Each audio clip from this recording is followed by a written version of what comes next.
Quiero comentarles que la participación en el Padlet pues estuvo ahí media tristona porque participaron eh, 4 personas, Chava, Héctor, no, 3 porque Héctor puso 2. Entonces, bueno, pues veo un poco también lenta la participación en cuanto a la materia.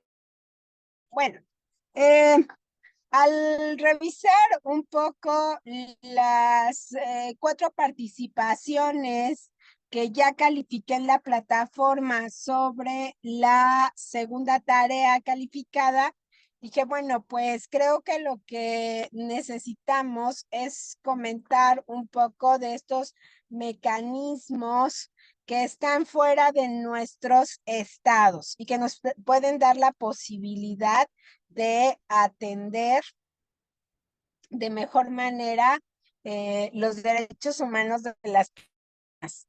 Eh, por experiencia en el país, por lo que pasa, y creo que Héctor me entenderá mucho, las personas no viven sus derechos humanos. No hemos conseguido de 2011 que se hizo la reforma y que se hizo con bombo y platillo toda esta situación, que las personas primero asuman, asimilen y quieran los derechos humanos porque no confían mucho en la norma, porque para algunos el tema de la Constitución y lo que consagra no es para todos, ¿no? Entonces, creo que el mecanismo de activación, por lo menos yo lo veo en este país, dándole clases a jóvenes, es que necesitamos que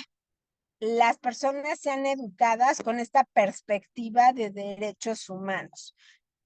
Los mecanismos que tenemos en el país funcionan y no sé qué tanto funcionen últimamente porque a partir de mañana tenemos, como todos quizás sepan que salió en las noticias, habrá un paro del Poder Judicial de la Federación, lo cual es verdaderamente complicado, triste, pero sobre todo peligroso. Peligroso en el sentido de que si no se para esta reforma judicial que está planteada, en la que por insaculación o por tómbola quieren designarse a los jueces federales, pues las garantías ligadas con los derechos humanos van a tener problemas, ¿no? Entonces, por ello creo que el conocer los mecanismos fuera de México nos podrían hacer realizables esos derechos humanos a las personas.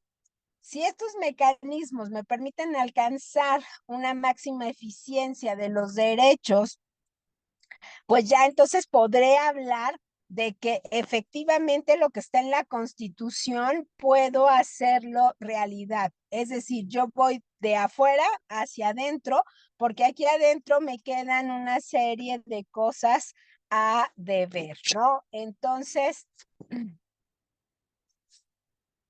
este, lo que yo planteo son una serie de posiciones ahorita y que me gustaría que ustedes participaran porque yo les puedo hablar de la parte mexicana, pero solamente es para esto, si no, tendremos que compartir cómo se están dando las cosas en el resto de los países de los cuales ustedes forman parte, ¿no? Y nosotros conocemos los mecanismos paralelos, pues tenemos que estar conscientes que necesitamos grupos de personas que nos apoyen. Eh, Estoy convencida de que la lucha de los derechos humanos se ha ganado más por organismos de la sociedad civil que por el Estado, ¿no? Y entonces estos organismos últimamente también los vemos protestando. Eh, Di un curso con un área de la Secretaría de Gobierno de la Ciudad de México que le llaman concertación pública, que ve se acerca hacia más la vía, porque lo que ellos tienen que hacer sí o sí es dejar más y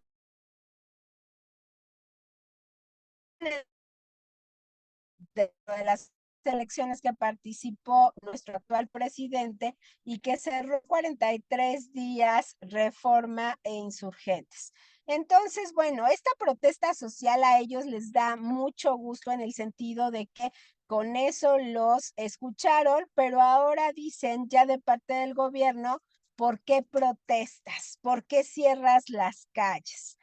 Entonces, critican mucho la parte del 8 de marzo y lo álgido que puede ser esta forma de gritar los derechos, pero creo que también tenemos que ser conscientes que los derechos de las mujeres siguen siendo vulnerados y que entonces pues tenemos que recurrir a la protesta social para resistirnos al poder y generar que esos agravios dejen de existir.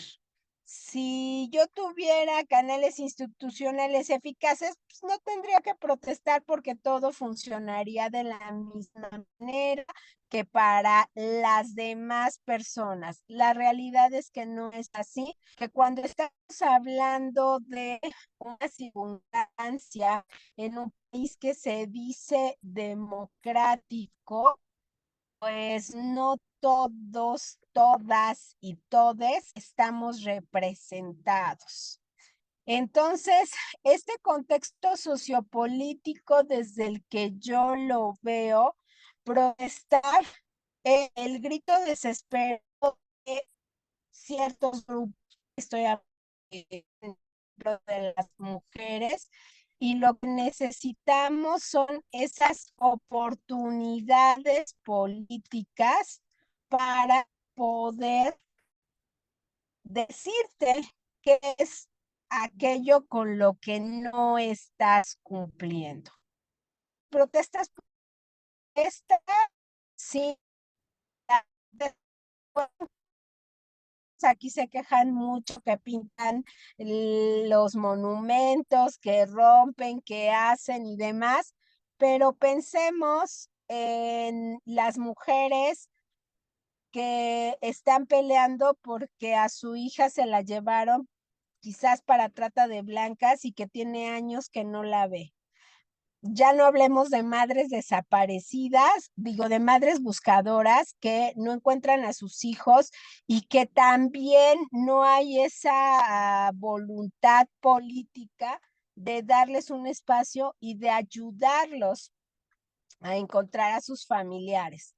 Entonces, no es que no quiera usar la vía legal, se ha utilizado, se han hecho cosas, pero no tengo cómo hacer que me escuchen, sino a través de este grito desesperado que muchos optan por hacer ahora de repente, que por el agua, que por una serie de circunstancias en donde nuestra vida se está viendo afectada y más, Héctor lo acaba de decir, en la Ciudad de México, ¿no? En donde como los tres poderes están aquí, pues todo confluye de este lado y entonces tenemos un caos total.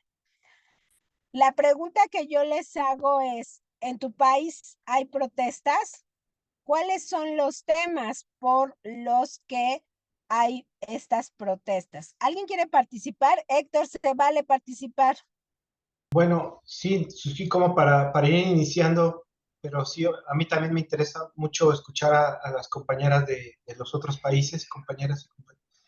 Pero sí, la verdad, México está lleno de protestas, siempre hay protestas por muchas cosas, como dice la maestra, por falta de agua, por inundaciones ahorita, por, eh, por infinidad de cosas. Y bueno, yo personalmente estoy más, o sea, yo por ese lado entré a los derechos humanos, en lo personal. Eh, eh, em, hubo aquí un movimiento muy importante en el 2011, que fue el Movimiento por la Paz con Justicia y Dignidad, que encabezó un grupo de personas, entre ellos Javier Sicilia, un poeta, y muy interesante porque fue justamente un poeta, ¿no? O sea, no era un líder sindical, no era un Lula da Silva, no, era un poeta que amaba estar con sus libros y sus poesías y algunas columnas en periódicos, pero un hombre muy sensible que fue deshecho por la muerte violenta de su hijo, la desaparición primero y después la muerte, y bueno, toda una serie de cosas. Entonces, y se hicieron caravanas en todo el país, una caravana del norte, caravana del sur, para tratar de empezar a hablar sobre la violencia que todavía no se hablaba. Y fue un momento muy importante para el país porque no se había visibilizado las desapariciones que hoy ya todo el mundo conoce. Entonces, y después Sicilia, por cierto, se cansó, y él mismo lo dijo muchas veces, porque yo lo escuchaba de cerca, ¿no? Decía, es que yo no quiero ser el líder de este movimiento, yo no pedí ser esto, es porque pues ya la barbarie nos alcanzó y tenemos que hacer algo, ¿no? Entonces, y después de eso surgieron muchos otros movimientos, sobre todo por los desaparecidos.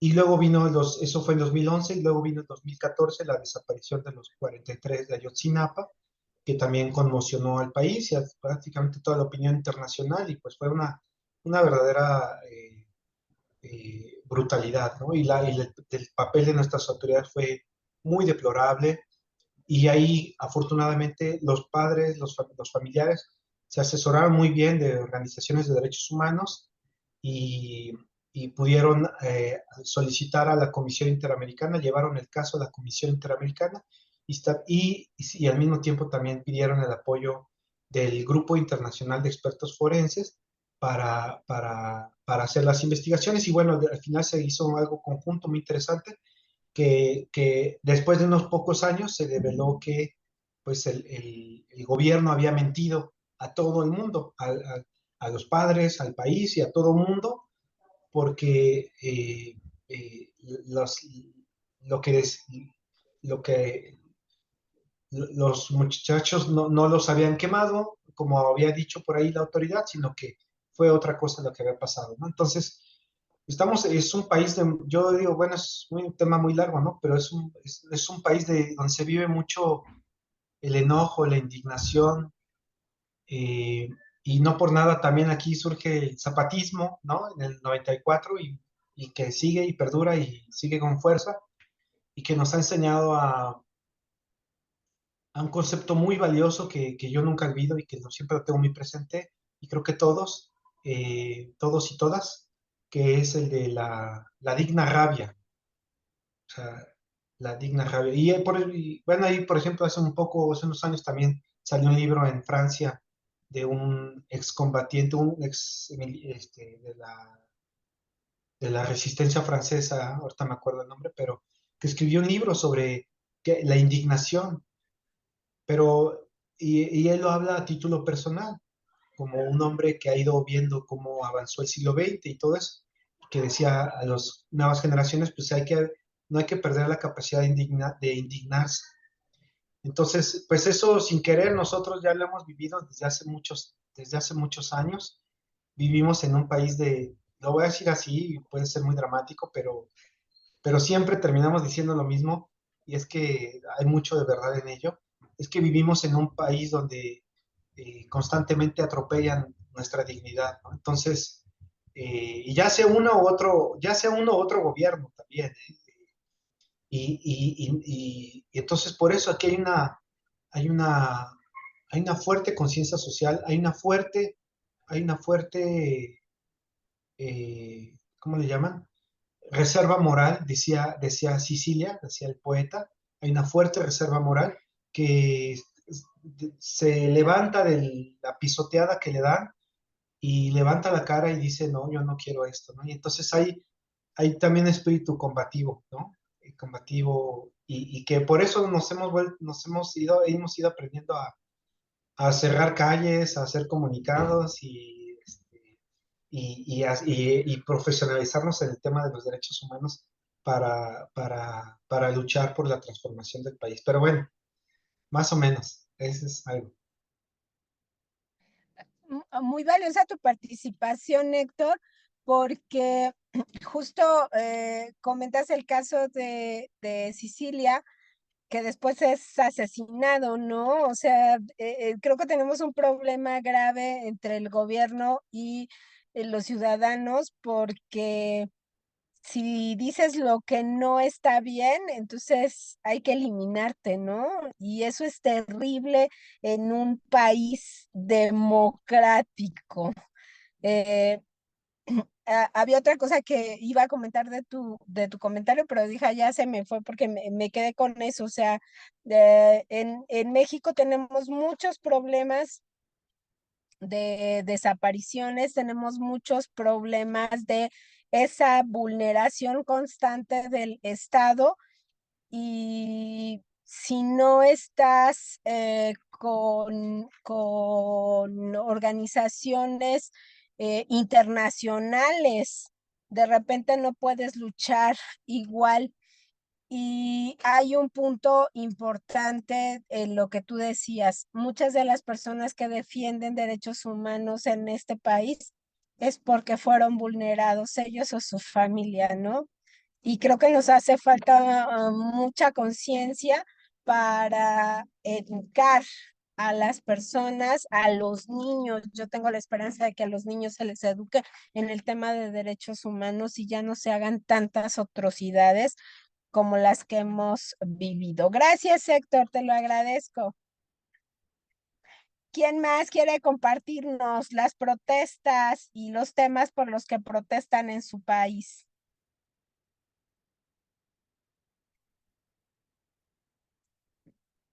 Hola, Virginia. En Guatemala se protesta o se hacen manifestaciones por diferentes situaciones relacionadas a derechos humanos. Una reciente fue el levantamiento de la población, especialmente de grupos organizados, las comunidades mayas de todo el país. Fue el año pasado para solicitar el despido o renuncia de la fiscal del Ministerio Público, eh, por estar a favor de políticos corruptos.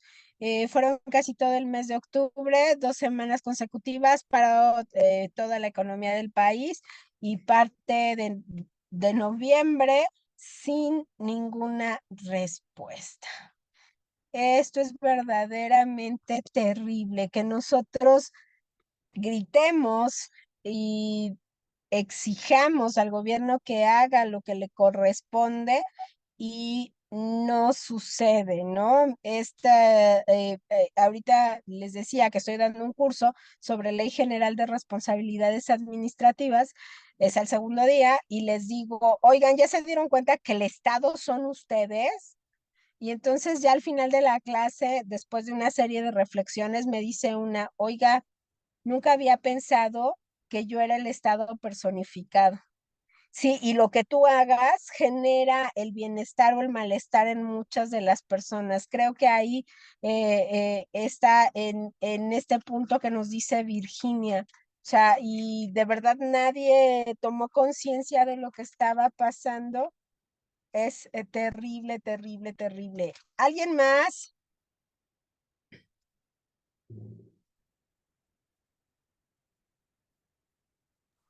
Profesora. Yo quería señalar, no sé. Adelante, Pamela. ¿Quién fue? Pamela o Natalie, ya no supe. Sí, yo no sé si alguien más quiere hablar antes. Quería señalar que acá hubo una protesta súper importante el 18 de octubre del 2019, en donde en general fue comenzó porque habían subido el precio del metro, de la tarifa del metro, y entrevistaron a un ministro y, y él como que habló de una forma súper displicente, señalando como si solo son 30 pesos lo que estamos subiendo, y eso desató la ira, y empezaron a quemar el país, es decir, empezaron a quemar toda una estación de metro, después hubo una marcha, pero inmensa. De ahí querían cambiar la constitución, lamentablemente después quedamos con la misma constitución porque nombraron una como asamblea constituyente y no después se rechazó el proyecto. Pero allí la mayor protesta era por el sistema de las pensiones de los adultos mayores, que son muy bajas. Entonces, el sistema que habían prometido hace muchos años atrás, de la AFP, no tenía no tiene la rentabilidad que habían prometido y que obligaron a las personas a cambiarse de un sistema anterior que era más solidario. Y las pensiones, por lo tanto, de los adultos mayores, los que dejan de trabajar, son muy bajas, que no le alcanzan para vivir. Y también por el sistema de salud, de la educación. Por ese motivo, porque la gente se siente muy, muy sobrepasada con los gastos y el trabajo excesivo de tantas horas, y como que vive en un estrés constante y después deja de trabajar y lo que recibe no le alcanza para subsistir dignamente. Entonces esa fue una marcha y un movimiento y una protesta sumamente grande que hubo en el país. Y algunos cambios, pero muy pocos se generaron al fin. Se intentó, pero al final quedamos con la misma constitución de antes. Entonces, asombroso. Interesante, mi querida Pamela, porque quiere decir que esa constitución le conviene a alguien, ¿no? ¿Y para Mm. qué la cambiamos y para qué modificamos y damos mayor oportunidad a los ciudadanos si con esa constitución, todos, y lo digo entrecomillado, somos felices, ¿no? La parte de las pensiones, esas pensiones son de quien trabajó y entonces ahora Seguridad Social les da esas pensiones, o es como el sistema que tenemos aquí, que hay adultos mayores que nunca cotizaron a un sistema de seguridad social y el gobierno les está dando pensiones. ¿Cómo es en tu país, No, Pamela? existen los dos sistemas. Personas que nunca han cotizado les dan una pensión básica solidaria, pero en general las personas que trabajamos cotizamos en una FP que son privadas y se Mm. supone que tienen que rentabilizar nuestro dinero y después nos dan nuestro propio dinero cuando jubilamos en cuotas. Entonces esa rentabilidad, ven que no era lo que se había prometido en su momento, hace muchos años atrás, y que obligaron a las personas a cambiarse, porque ese sistema en general de los que trabajamos no es solidario, sino que uno después recibe lo que cotizó. Entonces están pensando en alargar los años porque ahora la gente está viviendo más, además que debemos cotizar un porcentaje mayor porque la rentabilidad no es tan elevada. Sin embargo, igual dicen que estas AFP, que son privadas, tienen mucha ganancia también. Ok, no, pues aquí personas como yo tengo 43 años y desde que empezamos a trabajar somos conscientes de que nosotros no vamos a tener pensión porque hubo reformas a la ley del seguro social aquí. Y entonces resulta que a partir de 2007, si no me falla la memoria, se hace la reforma en la que ya tu pensión estaría en una Afore, que sería esa pensión privada, pero te mandan lo que tú tienes cotizado y a veces sube y a veces baja por esa circunstancia de que apuestan Sí, tu dinero a las bolsas, ¿no? eso es lo mismo acá. Y aquí el rum desde hace algunos años es que las Afores van a desaparecer con todo y nuestro dinero. Mm, sí, puede ser. Terrible lo que pasa, pero bueno, yo siempre he dicho que no queda de otra que tú prever tu futuro y fuera del alcance del dinero, que el dinero no está al alcance del Estado. Hace como 2 meses, una cosa así, se hizo una reforma en donde el presidente de la República tuvo la grandiosa idea de que si el dinero en el IMSS, porque era particular, no habían recogido su pensión cumpliendo 70 años, les recogiera el Estado su dinero y se los diera a los pobres. Tú ya trabajaste, tú ya hiciste tu pensión y entonces pues no la quieres, perfecto, nosotros la repartimos. Así de terrible están las cosas. También por acá. Gracias, Pamela. Natalie. Sí, yo quería comentar, bueno, después de escuchar los casos de México y de Guatemala, uno siente que en Chile en realidad, por las cosas que uno reclama, no son de violaciones a derechos humanos propiamente tal o tal vez al nivel de gravedad que tienen otros países. Pero quería comentar que yo vivo en el norte del país y bueno, tenemos frontera con Perú, con Bolivia, y a nosotros particularmente hemos tenido este último tiempo algunas protestas, pero que tienen que ver principalmente con un efecto que se produjo producto de la pandemia. Producto de la pandemia, nuestras fronteras quedaron, se supone que cerradas, pero estaban prácticamente abiertas. Entonces eso generó una ola de migración que ha sido considerable. Y si bien nadie reclama en contra de la migración propiamente tal, sino que esto dio espacio a que un sinfín de bandas de carteles delictuales pudieran ingresar sin ningún control. Entonces los niveles de violencia que hoy en día estamos enfrentando en el norte del país son abismantes. Desde personas que encuentran descuartizadas y se encuentran descuartizados en todas partes, en diferentes piques. Entonces, ha sido una situación que en este instante el país, y particularmente la zona norte, no se ha podido controlar. Entonces, a ese punto van enfocadas algunas de las últimas manifestaciones que hemos tenido, al menos en mi ciudad. Eso quería aportar. Fíjate, gracias, Natalie.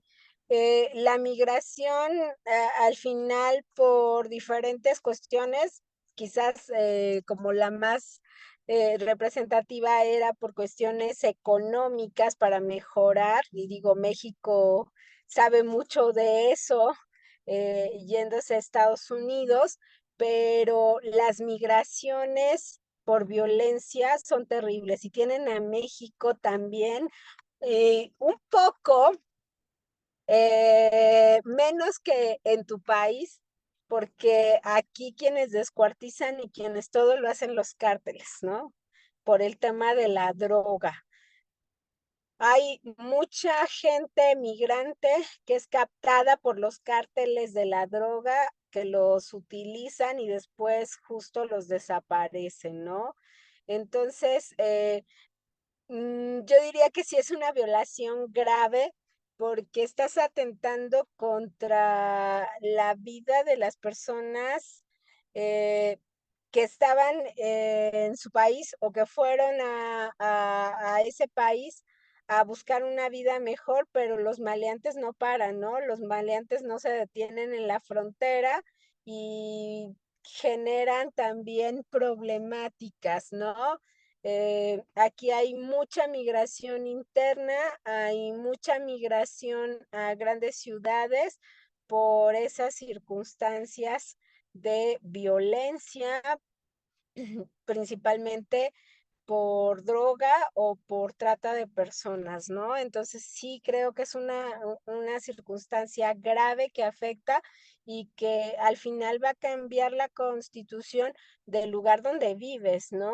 Ya no, quizás era un lugar donde podías salir hasta altas horas de la noche y ahora resulta que ya no, que eh, toque de queda, porque si sales más tarde hay balaceras, hay demás. Aquí en México ha habido eh, reportes de personas que se dedican a cosas no gratas y que vienen de Colombia, que vienen de Venezuela. Ha habido muchas venezolanas asesinadas porque se las traen para engañadas, que van a ser modelos y resulta que después ya no. Entonces creo que sí es una violación grave y el Estado se enfrenta a una situación terrible. Cierro las fronteras o las dejo pasar, ¿no?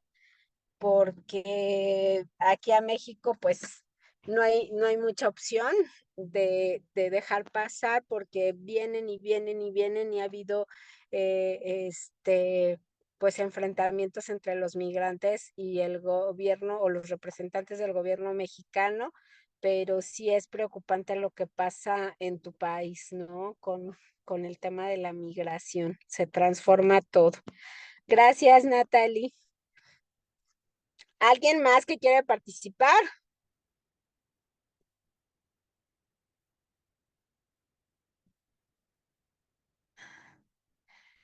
Eh, Indignaos de Stephen Helles, gracias. Pero no se pueden olvidar la primera declaración de la Candona, en el que dijo el legendario ya basta. Ay, mi querido Héctor, esto es verdaderamente terrible porque dijo en 1994 ya basta y estamos en 2024 y la situación creo que no mejora si no vamos al revés. Ahorita hay muchos migrantes de Chiapas hacia Guatemala, hay mucha gente mexicana yéndose a Guatemala también por cuestiones de violencia, ¿no? Entonces, bueno, pues si no hay otro comentario.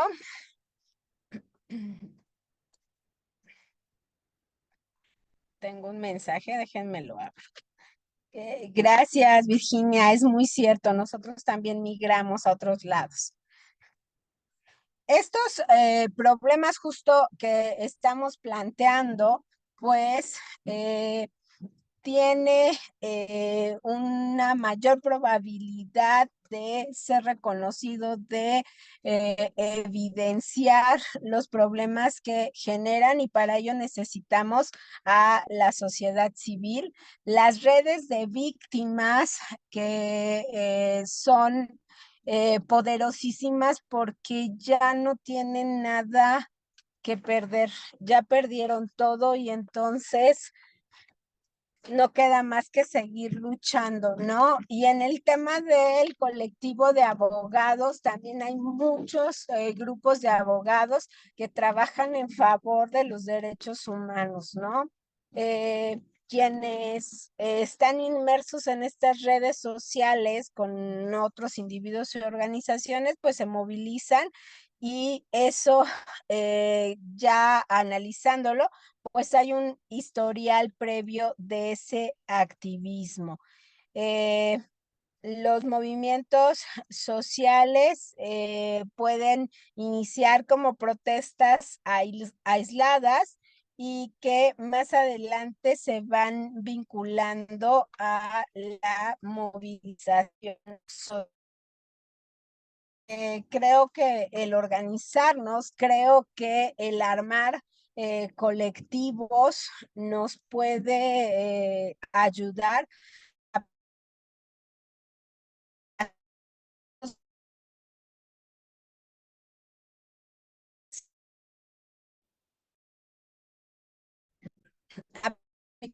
que me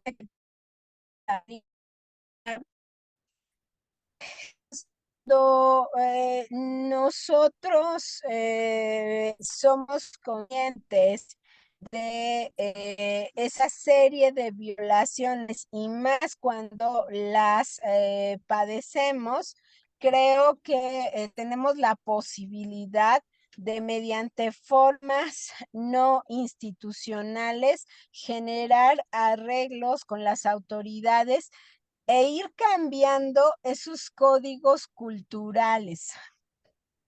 Mi papá durante mucho tiempo me ha dicho que los derechos humanos no existen, que los derechos humanos solamente son para los delincuentes. Las personas comunes y corrientes no los tienen.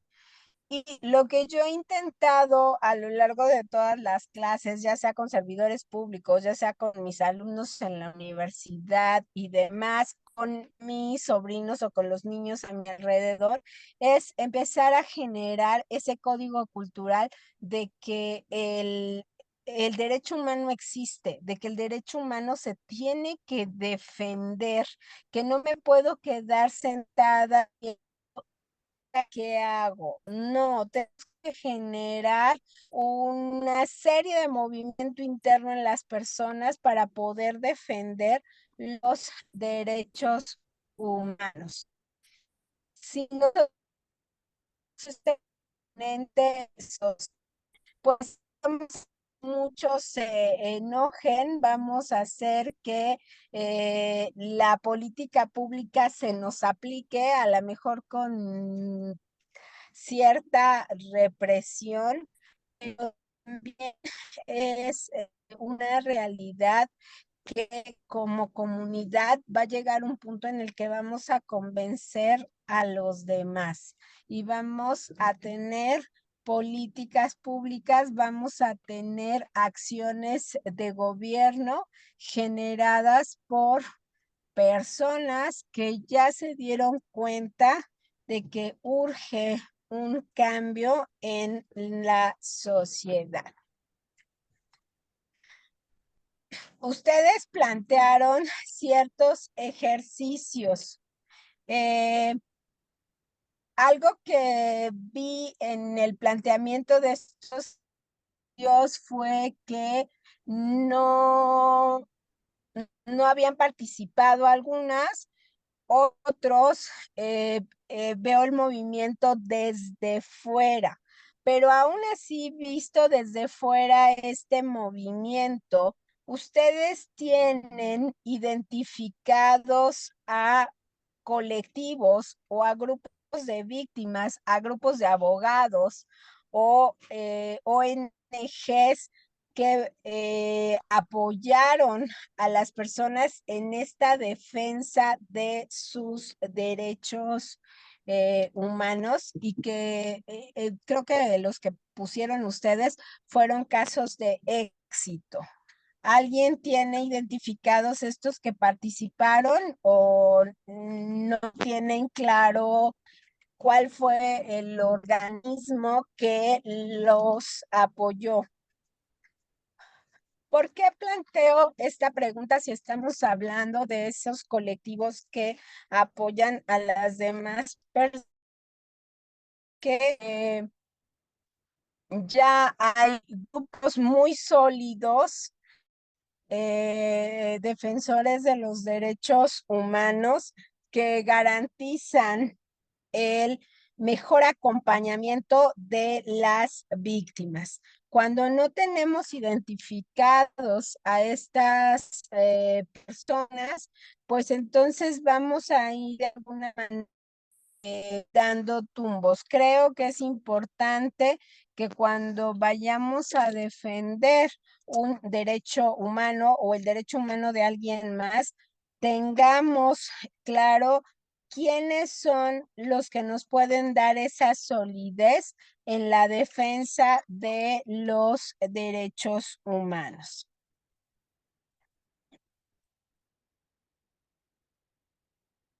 Estos mecanismos que tenemos para proteger nuestro derecho humano tiene o hace referencia a una competencia con ciertas instituciones u órganos que permiten recibir y examinar denuncias hechas por grupos y para formular recomendaciones de las autoridades a fin de eliminar esas situaciones que originaron la denuncia.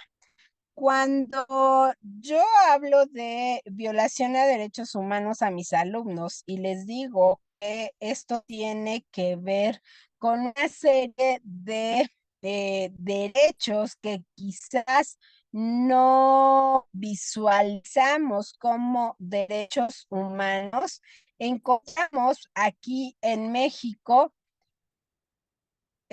a la Comisión Nacional de Derechos Humanos, que es la clásica defensora de derechos humanos. Tenemos también a la CODUCEF, que es la Comisión Nacional para la Protección y Defensa de los Usuarios de Servicios Financieros. Tenemos también a la PROFECO, que es la Procuraduría Federal del Consumidor.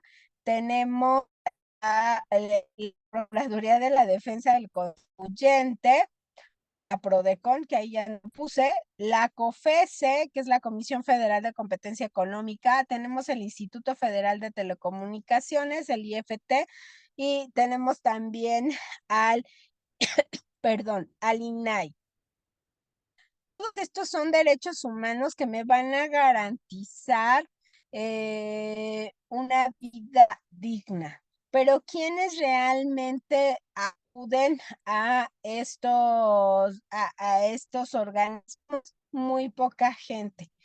Vemos que la Profeco puede ser una persona que iba en un autobús y que tuvo un accidente. Y entonces se perdió su maleta, perdió muchas cosas, estuvo hospitalizado, quizás perdió el trabajo y demás. Y el accidente fue una circunstancia del chofer del autobús.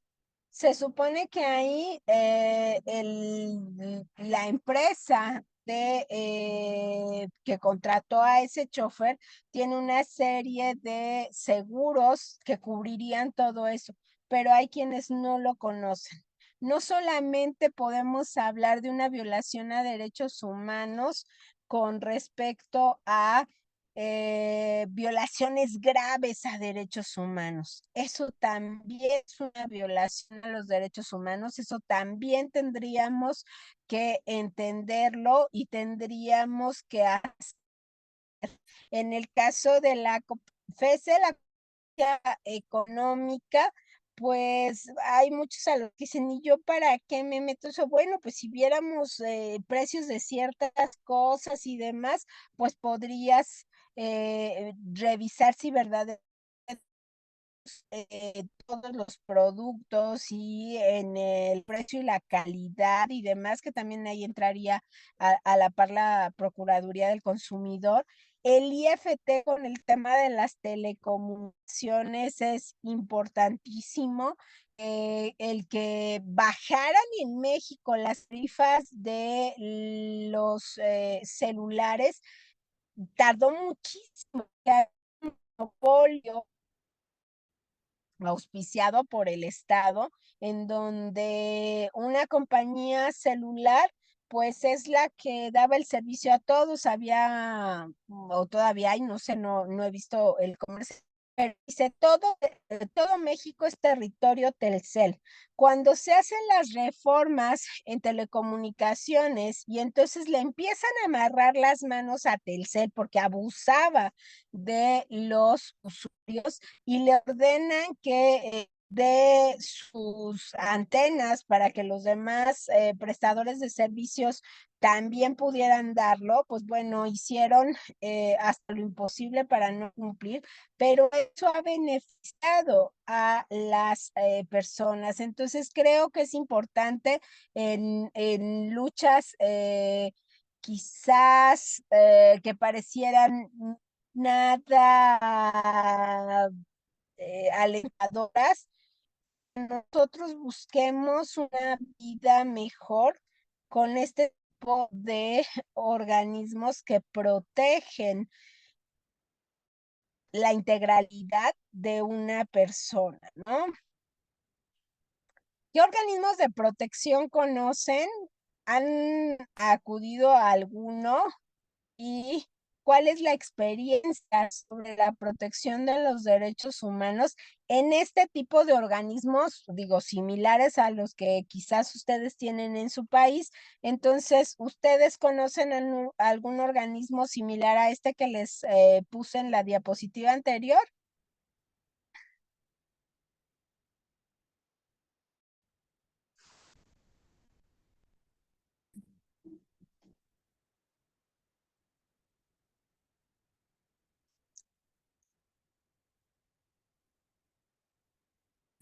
Hola, hola, ¿me Bueno, escuchan? sí, sí, claro. En mi caso, digo, no tiene una experiencia tan positiva. Acudí yo a la Comisión Estatal de Derechos Humanos por un tema ahí. Yo antes era docente en la universidad eh, y acudí, ¿no?, para levantar una queja por un despido injustificado. Ujú, Y digo, yo no tengo un antecedente, ¿no?, de derechos, ¿no? Yo estudié otra licenciatura. Entonces, en la comisión estatal, de entrada me dijeron que no podía poner una queja ante la Universidad Autónoma, porque no se consideraba un funcionario público, ¿no?, estatal. Y, y se fue la mujer, ¿no?, de recepción. Yo dije, bueno, ok, no se puede, pero después me dijo un abogado, no, espérame, o sea, claro que se puede, ¿no? O sea, los organismos autónomos también son considerados, digo, funcionarios públicos, ¿no? Entonces, ya vi dónde está fundamentado eso, regreso y les comento, y ya recién mi queja, pero sí, fue un, digo, muchos obstáculos, ¿no?, para poder levantar la queja. Entonces sí se me hace digo, estoy hablando de esto hace como 4 años, no sé si ya cambió, pero sí, ¿no? O sea, se supone que deben de defender, ¿no?, nuestros derechos, prevenir, etcétera, y fomentar que las personas pues vayan, ¿no?, y levanten quejas y vas, y digo, y a mí sí me sorprendió eso, ¿no?, de que me dijeran que no podía poner una queja, ¿no?, ante una universidad autónoma cuando entra, digo, de manera textual, ¿no?, dentro de la definición de un funcionario público, ¿no?, bajo lo que dice la Constitución. Y sí, me dio un poquito de tristeza, ¿no?, esto. Pero vaya, ¿no? Digo, eso ¿Estás fue aquí en 4 años, no México, sé si Eric? ya cambió. Sí, en Chihuahua. Ok, aunque sea universidad autónoma, no significa que tenga la posibilidad de vulnerar los derechos de los trabajadores. Y ahí, hablando propiamente del derecho laboral, pues tenemos la Procuraduría de la Defensa del Trabajo, ¿no? Que sería el símil de estos que yo mencioné, pero de repente creo que esa palabra de autonomía nos cuesta mucho de trabajo manejarla, pero las autoridades, según el artículo primero constitucional, todas las autoridades tienen la obligación de promover, proteger, respetar y garantizar los derechos humanos, ¿no? Y cuando hablamos de todas las autoridades, estamos hablando de el Estado, por supuesto, como representante de esta patrones frente a los trabajadores. Tenemos a los papás frente a los hijos y tenemos a los maestros frente a los alumnos. Entonces, sí es lamentable que no se defienda por esos organismos que tienen la obligación los derechos de las personas, ¿no? Gracias, Eric. Además,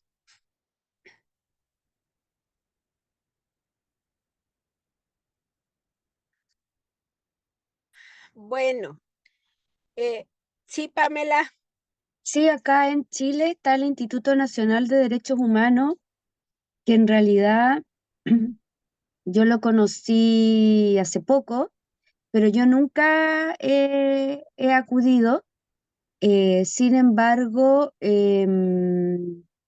ahora debido a este diplomado, es donde yo me he acercado más a entender que hay organismos, que hay que buscarlos, que hay organizaciones civiles que uno puede formar parte para poder movilizarse y gestionar la defensa de derechos humanos. Solo tuve conocimiento cuando por mi trabajo me llegaron casos de esta protesta que yo les hablé de octubre del 2019, en la cual muchas personas reclamaron por la violencia excesiva que habían realizado los carabineros, y que habrían resultado con algunos daños, producto de malos tratos ejercidos por carabineros, y me llegaron a mí en donde yo trabajo, que es la Corporación de Asistencia Judicial, em, para ver algunos casos si eran factibles o no, pero ya habían pasado muchos años y eran como casos rezagados, que ya no habían pruebas, no habían antecedentes, entonces había que ver la viabilidad jurídica y al mismo tiempo llamar a las personas, contactarlas, porque había pasado mucho tiempo, para ver si explicarles que no tenían viabilidad jurídica o si estaban interesados en continuar también. Y ahí supe del Instituto Nacional de Derechos Humanos que está acá en Chile, que tiene sedes en regiones y que uno en cierta medida puede acudir. Nunca he acudido en todo caso. Sí, ese es como el símil de nuestra Comisión Nacional de Derechos Humanos, y hay comisiones estatales de derechos humanos para la protección, ¿no?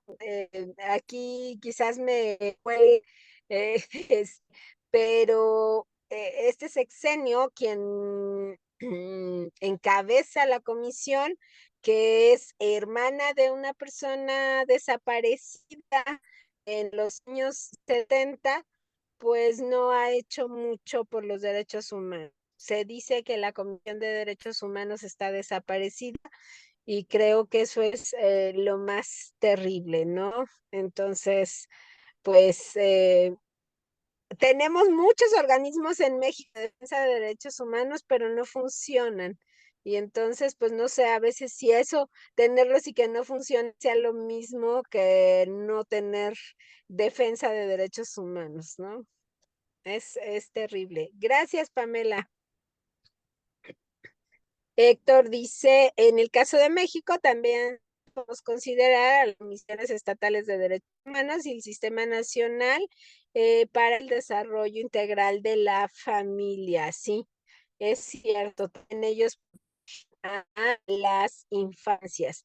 Virginia dice, en Guatemala se encuentra la Procuraduría de los Derechos Humanos, sin embargo hay muchos procesos burocráticos, son más eficientes otras instituciones para realizar apoyo especialmente legal. Sí, eso es también terrible, la tramitología, ¿no? Es complicadísima, pareciera que resiste y no muera para que le defendamos sus derechos. Eso es muy, muy difícil y muy triste, porque la mayoría de personas, por lo menos en México, hay muchos que no tienen para pagar un abogado, ¿no? Y entonces los abogados del Estado no creo que comulguen mucho con esta defensa. Entonces, bueno, pues Nosotros por eso nos tenemos que preparar y tenemos que seguir abonando a esta circunstancia de defensa de los derechos humanos. ¿Algún otro comentario?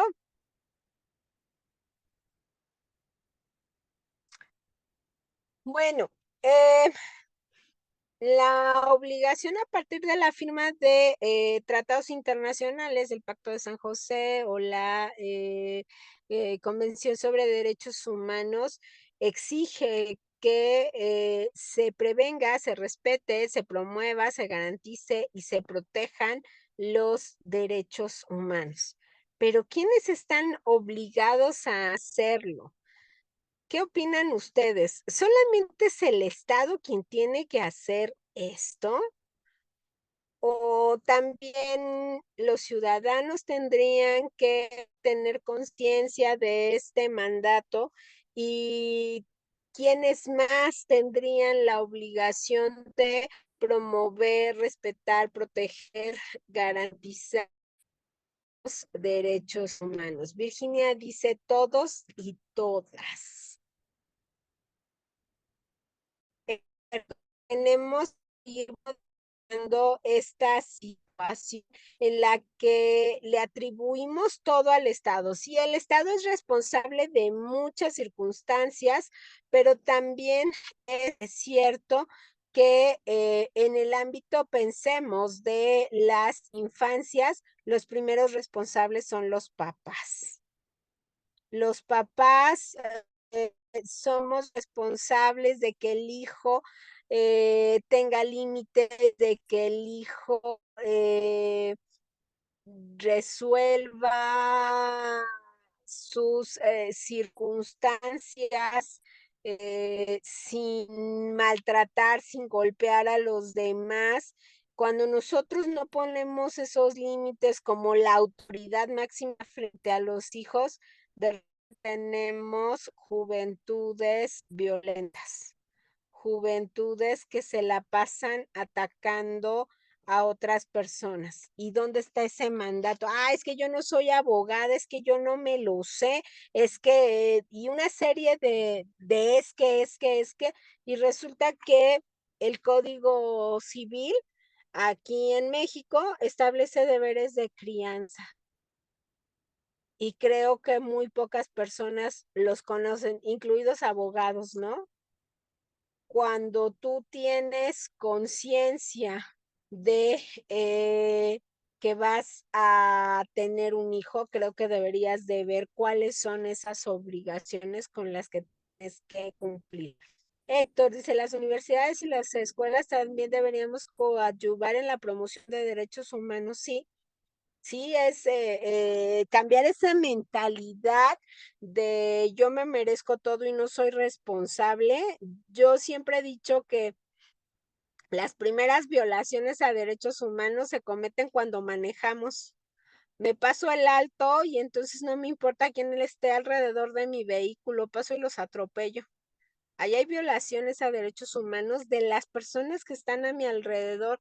No nos hacemos conscientes de que el otro tiene que estar protegido por mí. Por ahí hay una lectura de Thierry Applian que se llama Hacia la construcción del otro, en donde dice él que lo que le pase a él, un día me va a pasar a mí. Y entonces las escuelas y las universidades tenemos que hacer conscientes a los jóvenes de que también son responsables de los demás.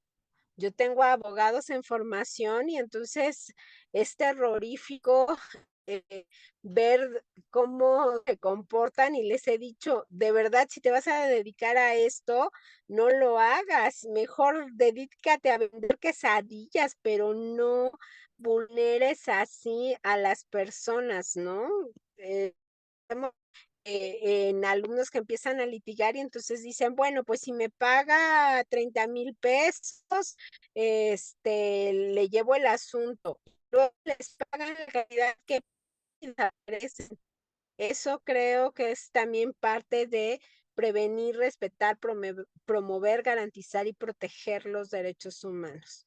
si los que estamos en las universidades y los que estamos conscientes de este tema de derechos humanos no lo hacemos con los que están a nuestro alrededor, vamos a tener mayores complicaciones más adelante. ¿Algún otro comentario?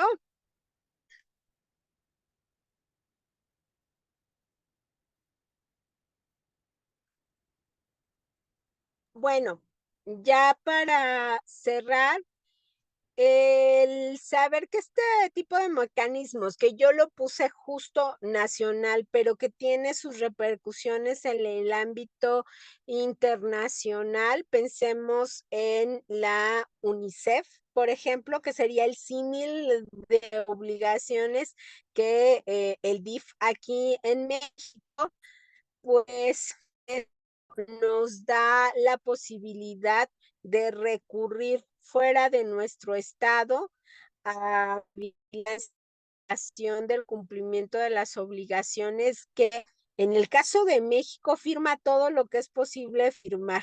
Ya después ponerlo en práctica es otra circunstancia, pero si nosotros conocemos estos mecanismos, si nosotros los empezamos a promocionar, si nosotros reeducamos a las juventudes, vamos a permitir que mejore nuestra calidad de vida. Creo que los que estamos aquí estamos preocupados por lo que sucede en la sociedad, los niveles de violencia, los niveles de carestía cada día, no lo sé en sus países, pero aquí cada día es más caro todo, cada día no te alcanza para tener esa vida digna que nos dicen las convenciones. Entonces, creo que quienes estamos inmiscuidos de una o de otra manera en el tema de derechos humanos, tenemos que empezar a utilizar estos mecanismos, tenemos que empezar a educar a los jóvenes de luchar por los derechos de los demás, que son mis propios derechos. Si yo no hago eso, la vida digna, la felicidad que tanto pregonan con el tema de derechos humanos, jamás va a ser una realidad. Y creo que estamos aquí comprometidos con un tema que nos puede dar muchos, muchos beneficios, no solo a nosotros, a nuestra familia, sino a personas alrededor de nosotros. Hay un Padlet que hace la pregunta: ¿qué te generó conocer los diversos mecanismos de protección de los derechos humanos? ¿Están más esperanzados, están más preocupados con esta circunstancia, o podemos hacer más pian pianito, dijera mi mamá, pero creo yo que sí? Aquí está la presentación, y pues no sé si quieran comentar algo más, mi querido Alipio.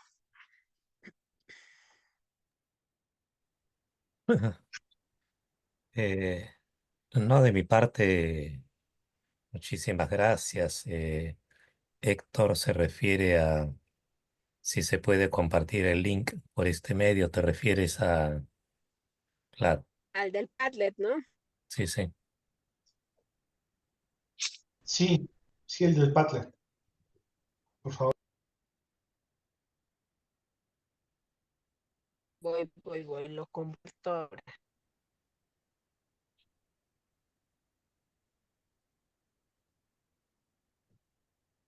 Yo quería hacer una consulta, es decir, dos consultas. Una, si el pádel anterior se puede hacer igual con retraso, ¿no? Sí, sí, sí, sí, está Ah, ahí ya. cargado. Ah, ok. Y Sí, la sí, otra están. pregunta, ¿se pueden entonces acceder aunque sea fuera de plazo? Sí. Entreguen Otra, las tareas, por favor. Sí, me voy a poner al día esta semana. Y lo otro que quería consultar es sobre el tema de la colisión de derechos que me surgió una duda y la había planteado al comienzo, que era porque una amiga había señalado que estaba haciendo una tesis y tenía el problema de que cuando hay ciertos delitos graves, pasan a un registro y por lo tanto eso ayuda a las víctimas. Para proteger a las víctimas hay un registro. Sin embargo, señalaba que cuando los delitos habían sido cometidos por menores de edad, los abogados defensores eh, señalaban, me parece que el interés superior del niño, que eso lo afectaba y por lo tanto no estaban en ese registro. Entonces, en cierta medida se prefería los derechos de los niños que el de las víctimas. Entonces, a mí me surgió la duda en el tema de la colisión de derechos de las convenciones que establecen en general derechos como para los adultos y la Convención del Derecho del Niño, o también los derechos de los discapacitados, si también cuando colisionan estos derechos se les da preferencia a algunos por sobre los otros. Em, Eso me surgió como la duda, si está establecido así o es caso a caso. Es caso a caso y algo muy importante cuando es un menor de edad el delincuente, digo delincuente porque ya está sancionado, ya está comprobada su responsabilidad. Lo que se analiza es la circunstancia de la gravedad del acto, porque pensemos un poco que no es lo mismo robar una cartera en un autobús que meterte a una casa y destazar a unas personas. Cuando tú te das cuenta de eso, ya ese menor de edad no está actuando como menor de edad, ya tiene una mentalidad de dañar y entonces no podrías protegerlo de esa forma como el interés superior del menor. Hay menores que ya no se reinsertan desafortunadamente y entonces a ellos es a los que habría que publicarles los datos para poder además tener cuidado con esos menores de edad, porque aquí, bueno, salen a los 18 años y resulta que guardas esa información. Aquí hay una plataforma que ha habido mucho la discusión de si se publicitan o no se publicitan, si ya una vez que cometiste, que cumpliste tu falta, si te borramos de la lista, pero el punto es qué pasa con los menores de edad que después ya de adultos vuelven a cometer ilícitos. Tienes que tenerlos identificados por seguridad del resto de las personas. Entonces, sí hay una coalición de derechos en el sentido de cuál derecho es más importante. Robó, pero pensemos que robó porque no tenía para comer, porque enfermos a ponernos del otro lado, ¿no? Pero no es lo mismo el que hizo esas atrocidades, ¿no? Quienes cometen parricidio y demás cosas, pues estamos vulnerando a la víctima. Creo, y aquí se ha trabajado mucho por el tema de protección de las víctimas, que en México las víctimas pues aparecieron en 2008 y estamos en 2024 y todavía como que está trabajo.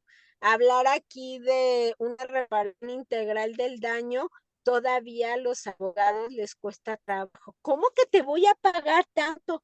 Cometiste una violación de derechos humanos, delito entre particulares, pero dañaste mi proyecto de vida, entonces tienes que llevarme a que yo resuelva ese proyecto de vida como estaba planteado, porque lo que tú hiciste, pensemos, manejando borracho, no hubiera sucedido si tú cumplieras con tus deberes, ¿no? Entonces, sí hay esa coalición, quizás, pero hay que verlo caso por caso. No Gracias. podemos dar dadas porque hay casos muy fáciles y hay otros que son verdaderamente atroces. Aquí hubo un niño sicario de 12 años cuando lo agarraron. Él empezó a matar a los 5 años. Monchis, creo que le hicieron al niño. Entonces era un niño producto de una violación. La mamá muere, él queda en la calle, lo rescata la abuela, después la abuela se muere, es que era una tragedia tras otra. La abuela muere y entonces vuelve a la calle hasta que después su tía busca y se lo lleva a Tijuana, en el norte, y pues no tenían que comer, vivían en lugares ay, ¿cómo se llama? Cintura de pobreza, ¿no? Ya lo más feo de la ciudad de Tijuana, que de por sí Tijuana no tiene mucha riqueza en el sentido de que hay mucho migrante, hay muchas circunstancias, y entonces le ofrece el crimen organizado pagarle por matar personas. Y le ofrecen 5,000 pesos. Es un dineral Mm. para un niño de 10, 12 años, 5,000 pesos. ¿Qué harías con 5,000 pesos, no? Bueno, a lo mejor él vio la solución de eso. Él mata a muchos y ya de hecho su cabeza tenía precio y demás por los demás delincuentes. Cuando lo agarran, le preguntan, ¿por qué mataste a las personas? Y la respuesta de él es, yo estaba trabajando, era mi trabajo. Y entonces le dicen, oye, es que ¿cómo trabajo? No, eso era mi trabajo, eso era con lo que yo llevaba comida a mi casa. Le hicieron una serie de estudios psicológicos y demás. Él asumió que el trabajo de matar era válido versus la alimentación de su familia. No pudieron sancionarlo, no había estas reformas todavía, pero no pudieron sancionarlo porque nunca pudieron determinar con todas estas pruebas psicológicas, trabajo social y demás, que él viera mal el matar, porque él lo que hacía era defender a su familia. Se lo llevaron a Estados Unidos con protección porque él no había cometido un delito así de terrible. Entonces, cada caso hay que revisarlo y ver cuál es la mejor circunstancia para las víctimas y en este caso para el violentador que él nunca asumió la maldad en matar, era un trabajo solamente. Gracias, muchas gracias. Con gusto. Dice una consulta para el trabajo de la cuarta semana. ¿Podría compartir un ejemplo de resolución de caso? En el sitio hay un ejemplo de análisis de caso, pero estoy confundido si es lo mismo. La cuarta, la cuarta tarea, la segunda obligatoria, es la del caso de una periodista que está defendiendo sus derechos y de una madre que que le quitan a su hija, ¿no? Y que está tratando de rescatarla. Esos son los casos que yo recuerdo.